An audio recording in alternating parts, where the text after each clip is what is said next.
भाई किसान लोग बताइए, नई नई वैरायटी होती है, आप लोगों को कैसा रहता है इसका?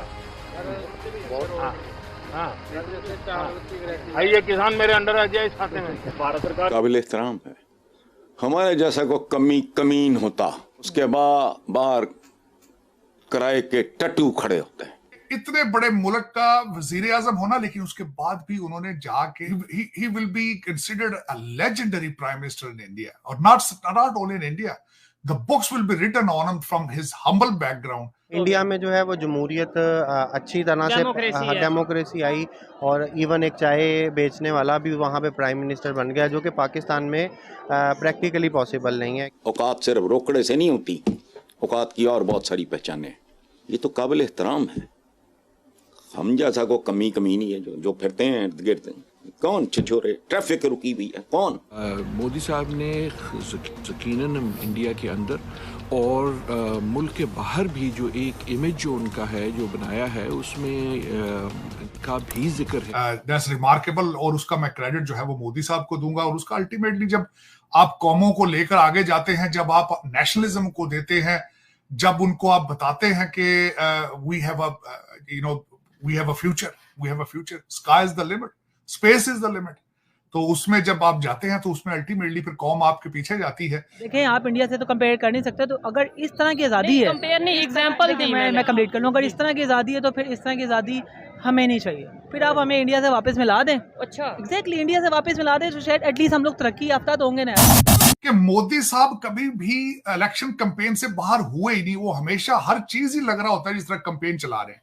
अब उसमें मैं जो उनके मैं फैक्टर जो खासकर बताना चाहूंगा कि इतने बड़े मुल्क का वजीर आजम होना, लेकिन उसके बाद भी उन्होंने जाके, मैं समझता हूं कि he will be considered a legendary prime minister in India, और not only in India, the books will be written on him from his humble background, the way he has taken a country to the super power level. मैं यहाँ ये mention करना चाहूंगा का मैं credit जो है वो मोदी साहब को दूंगा। और उसका अल्टीमेटली जब आप कौमों को लेकर आगे जाते हैं, जब आप नेशनलिज्म को देते हैं, जब उनको आप बताते हैं कि we have a future, sky is the limit, space is the limit, तो उसमें जब आप जाते हैं तो उसमें अल्टीमेटली फिर कौम आपके पीछे जाती है। उस वक्त जो कुछ भी हुआ 1947 में, लेकिन we have to move forward. अब उन पीछे जब जाएंगे तो वो पीछे ही रह जाते हैं आप।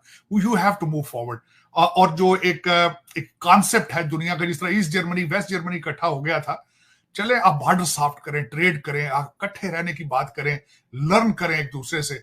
अब जो चीजें हैं, नफरतों से अब आगे निकलना चाहिए। 76 साल हमने उसको ट्राई कर लिया है, लेकिन this is a time we have to move forward with think about. अगर दोबारा से पाकिस्तानियों को हिजरत का मौका दिया जाए तो 1947 से बड़ी हिजरत जो है वो इस बार होगी, अगर कोई मुल्क अपने वीज़ाज खोल देता है ठीक है, पाकिस्तान कोई मुल्क या इंडिया अगर खोल देता है, इवन इंडिया भी खोल देता है, क्योंकि उनकी इकोनॉमी जो है वो 250% जो है वो आपसे ज़्यादा है। ठीक है, और उनका जो जीडीपी ग्रोथ है, उनकी इकोनॉमी है, उधर करियर ग्रोथ हैं, वो आपसे बहुत ज़्यादा है। ठीक हो तो गया। हो सकता है कि आने वाले दिनों में नौजवान हमारे डंकी लगा के इंडिया जाने की कोशिश करें, ओहो हो। और हमारे डे वन से जो है वो सरमायादार, या आप इसे एस्टेब्लिशमेंट भी कह सकते हैं, ये मुल्क पे काबिज़ होगी पहले दिन से। जो पहले प्राइम मिनिस्टर की असैसिनेशन थी, वहाँ से ये सिलसिला स्टार्ट हुआ, ठीक है, और आज तक वही सिलसिला चलता आ रहा है कि एक स्पेसिफिक ख़ानदान है 150-200, उनके पास सारा सरमाया है, उनकी जो है वो ग्रोथ हो रही है और उनके पैसे बाहर हैं, और वही तबका जो है वो हुक्मरानी कर रहा है। ठीक हो इंडिया गया। में जो है वो जमहूरियत अच्छी तरह से डेमोक्रेसी आई,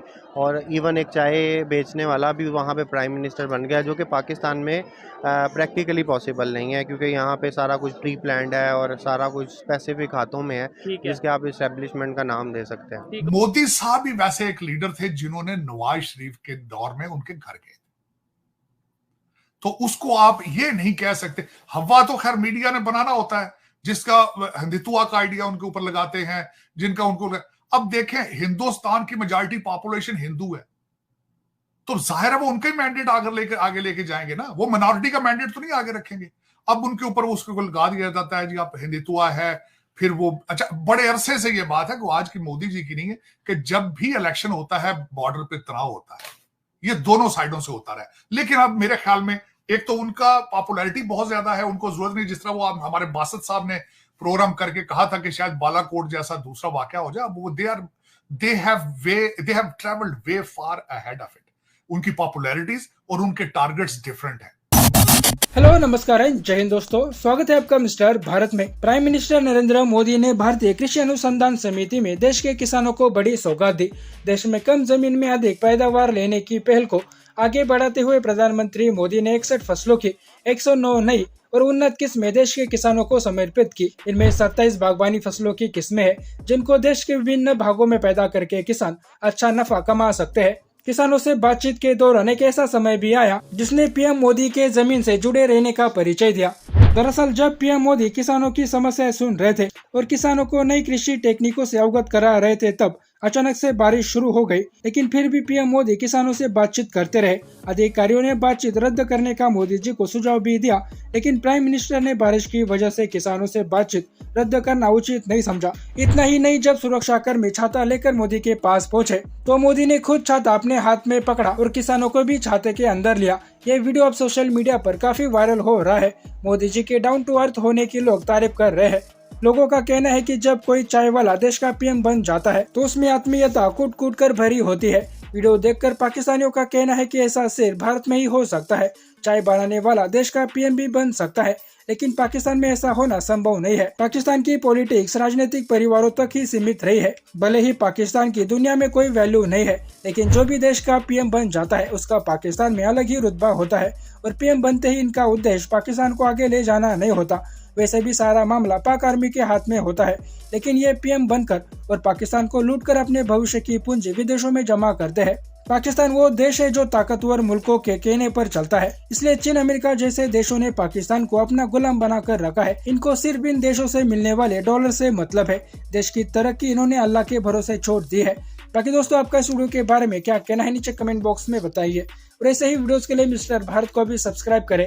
मैं मिलता हूं आपसे अगले वीडियो में, तब तक के लिए जय हिंद जय भारत।